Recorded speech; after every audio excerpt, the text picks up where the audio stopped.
For more now on Indiana's role as a major driver in the defense sector, pleased to be joined by Applied Research Institute Executive VP of Public Affairs, Trevor Foudy. And Trevor, welcome to the program. Thanks for having me, Gary. Hey, first of all, to tee things up, Applied Research Institute, you do a lot of really high-level things. Give us the thumbnail description of the organization. Yeah, so on one hand, we work closely with the Department of War and with Crane to help find innovative commercial solutions and innovators that can meet the challenges they face. We also run several technical programs in areas that Senator Young just mentioned, like microelectronics, like biotech, and like the drone test site that the state just won. So as we were talking off camera, the war in the Middle East, a lot of very obvious connections right back to Indiana, right? That's right. I mean, you can look at what's happened here in the opening week. F-35 has become the dominant jet that our military uses. A lot of those components made right here in Indianapolis by Rolls-Royce.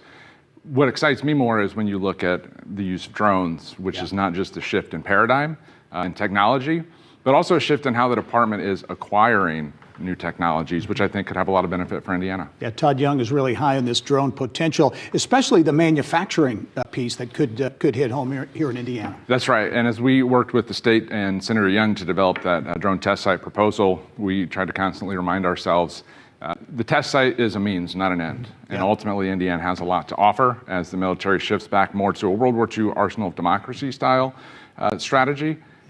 There's a lot of growth here for Indiana. Well, that's getting a lot of national attention, right? Putting it on Indiana. As we segue to universities and the importance of universities, Purdue, Notre Dame, I know IU's involved as well. How important is that university piece? Yeah, that's where a lot of your fundamental discovery is going to come from when you look at things like the munitions campus and energetics and what it means for synthetic biology and maybe some technologies being worked on at IU or Purdue or Notre Dame. Yeah. Those initial discoveries are going to come out of that sector. When you look at what's needed, what's missing, as you look at the big picture, as Indiana pursues more defense funding, and by all indications, there's going to be a lot more investment and spending in the defense sector, what's missing here in Indiana? What's needed? Yeah, I think as you look at the state, we have some pockets of defense activity, right? You have things in Fort Wayne, centered around L3 Harris, some other companies. You've got a pocket around Crane.